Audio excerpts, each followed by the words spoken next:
Okay, तो आज बात करते हैं कूलिंग से रिलेटेड, मतलब थर्मो के अंदर, हीट के अंदर, हीट ट्रांसमिशन के अंदर ऐसे कुछ क्वेश्चंस की बात कर लेते हैं जो आपके लिए बहुत इंपॉर्टेंट है। पूरा का पूरा ट्रांसमिशन वाला क्वेश्चन इसी से। हाँ ठीक है, स्टीफन्स वगैरह को छोड़ दें तो काफ़ी कुछ क्वेश्चंस इस तरह से होते हैं, शायद इस बार एग्जाम में आ जाए, ठीक है, नीट में आ जाए। देखते हैं क्या है। एक बॉडी कूल करना चाहती है, θ1 टेम्परेचर पे थी, कूल होकर के हमारे पास में पहुंचती है θ2 टेम्परेचर पे।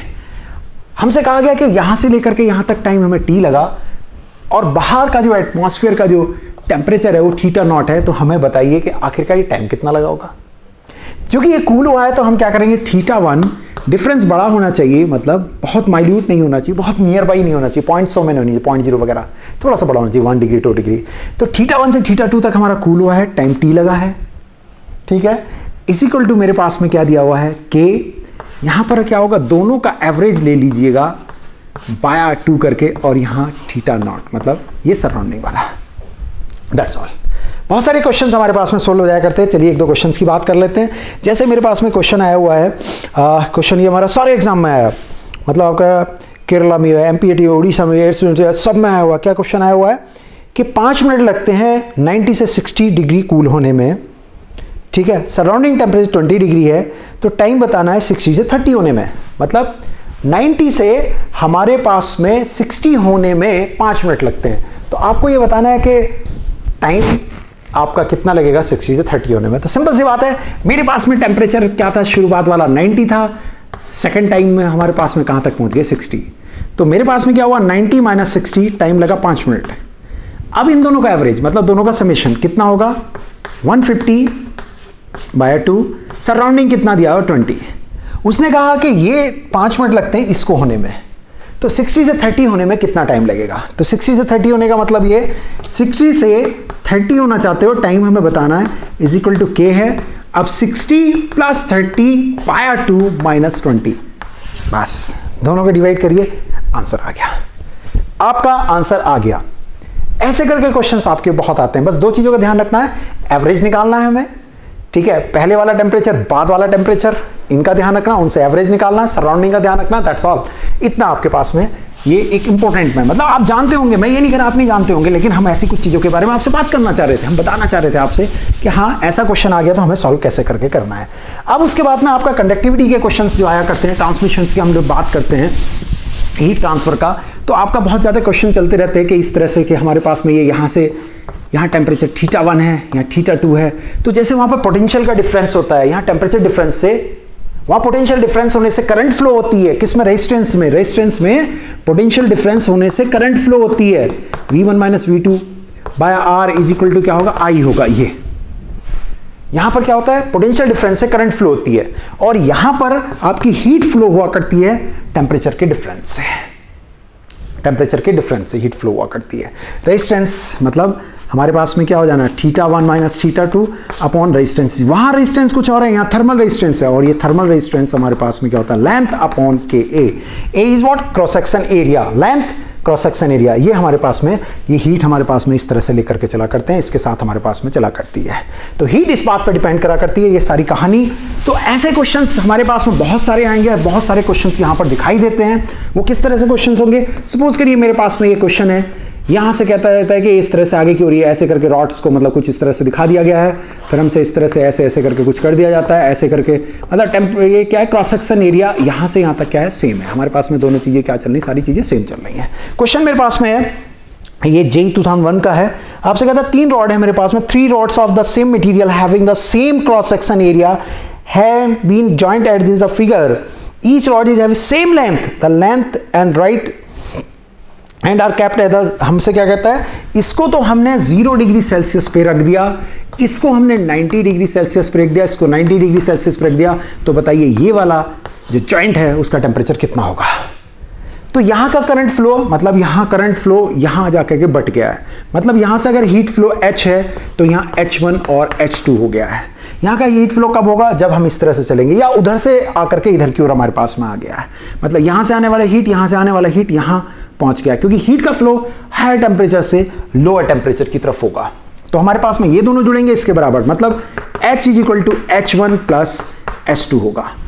यहां का रेजिस्टेंस R है, यहां का रेजिस्टेंस भी R है और यहां का भी R है, और R इज इक्वल टू क्या है, लेंथ अपॉन KA है हमारे पास, L के ए। अब गेम खेलते हैं, क्या गेम खेलते हैं, यहां से यहां टेम्परेचर यहां से चले यहां के लिए कितना होगा 90 ज्यादा है, फिर कौन है थीटा अपॉन रेजिस्टेंस, प्लस मेरे पास में 90 minus theta upon resistance is equal to, यहां टेम्परेचर ज्यादा तभी तो इधर की ओर फ्लो हो रहा है, कैसे होगा थीटा माइनस 0 अपॉन रेजिस्टेंस। तो इस तरह से अगर हम देखेंगे ये सब कैंसिल हो जाएंगे, और यहां देखते हैं तो हमारे पास में 3 थीटा इज इक्वल टू 90 आता है, प्लस 90 आता है, इस तरह से थीटा इज इक्वल टू मेरे पास में 60 आ जाता है, थीटा इज इक्वल टू 60 आ जाया करता है। ऐसा क्वेश्चन हमारे पास में आया। क्वेश्चन हमारा और भी कोई रूप ले सकता था, हमारे पास में क्वेश्चंस और भी हैं, जरा देख लेते हैं उसके ऊपर। क्या कि हमारे पास में अगर क्वेश्चन देखिए, सिंपल सी बात, आपने क्या करा, ये I1 plus I2 is equal to I के होगा। I1 कितना होगा, potential difference upon R, potential difference upon R, तो पोटेंशियल डिफरेंस मतलब this minus this, this minus this, अगले वाले में क्या होगा दिस माइनस दिस, इसके बराबर R से डिवाइड करके। अब मैं आगे आपसे बात करता हूं, सपोज करिए मेरे पास में इस तरह से दिया हुआ है, ऐसे ये मेरे पास में दिया हुआ है, ये मेरे पास में यहां पर कहता है θ1 है, मतलब ये हमसे कहता है ये 100 है, ठीक है। ये हमारे पास में जो भी डिस्टेंस मान करके चलता है, कुछ भी बात कर सकता है, हमसे कहता है कि ये रॉड हमारे पास में K1 की बनी हुई है, मतलब उसका K दे दिया होगा, K1 है, ये रॉड मेरी K2 है। हमारे पास में कह देता है कि ये वाला टेम्परेचर 100 है और ये वाला टेम्परेचर आपका मान लीजिए 80 है, ठीक है। θ2 यहां पर हमारे पास में कितना 80 है, हमसे कहेगा इस थीटा की वैल्यू बताइए कितना होगा, ठीक है। क्रॉस सेक्शन एरिया सेम है, ठीक, कोई बात नहीं, लेकिन क्रॉस सेक्शन एरिया डिफरेंट भी हो सकते थे।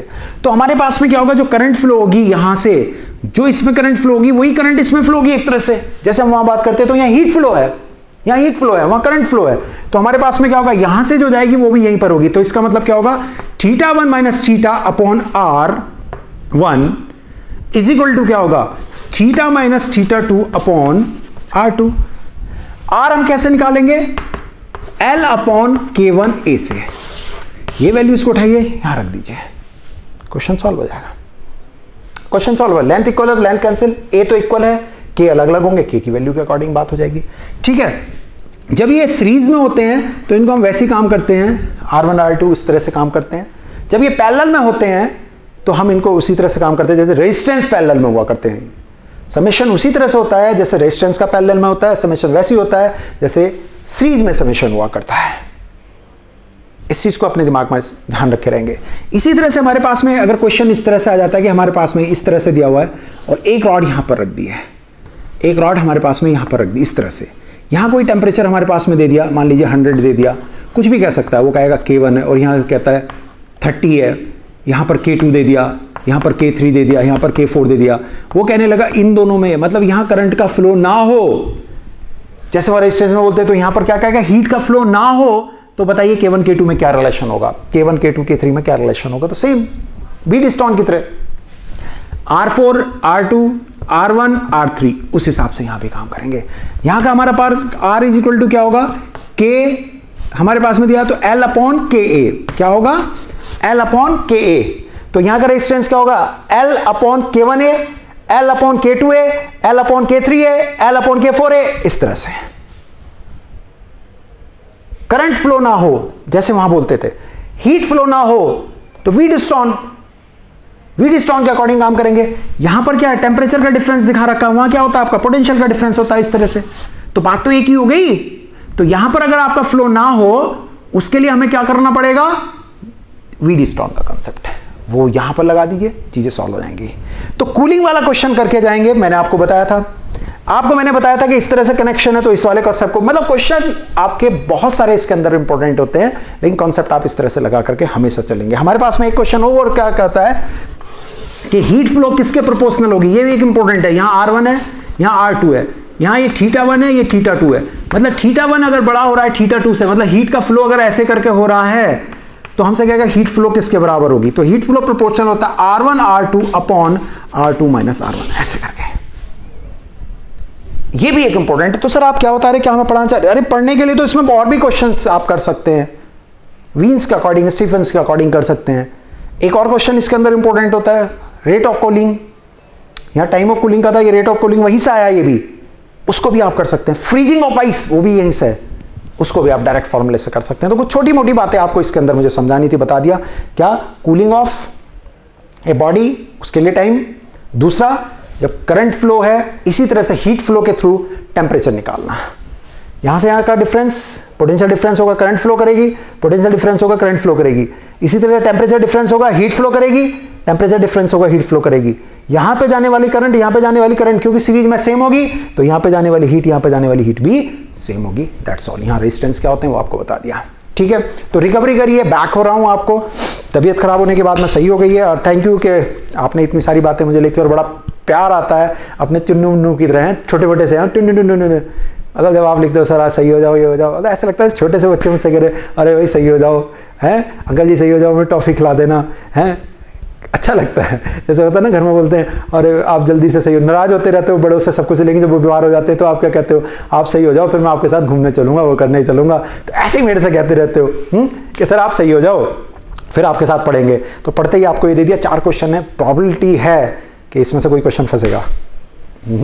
देखना, कर लेना बस इनको। एक सवाल समझा दिया, 2 सवाल दिए, आप सारे कर लोगे इस तरह से। एक ही नहीं करोगे आप, बहुत सारे कर लोगे। मतलब ऐसे रॉड ये दी हुई है, रॉड ऐसे दी हुई है, रॉड ऐसे जुड़ गई तो भी कर लोगे आप। मतलब ये R1 है या R2 है या R3 है या R4 है, ये पैरेलल में हो गए, ये सीरीज में हो गए, पैरेलल में हो गए। उसी तरह से जुड़ते हुए, उसी तरह से करते हुए आगे की ओर बढ़ जाइएगा। तो मिलता हूँ नेक्स्ट वीडियो में कुछ और चीज़ें आपको समझाते हुए, कुछ और चीज़ों को बताते हुए। तब तक के लिए एक ही काम करिए, पढ़िए पढ़िए पढ़िए और मस्त रहिए। गर्मी का लुफ्त लीजिए, पंखा चलाइए, AC चलाइए, लेकिन बॉडी टेम्परेचर को मेंटेन करके रखिए। टेम्परेचर वाला चैप्टर चल रहा है, ठीक है। All the best.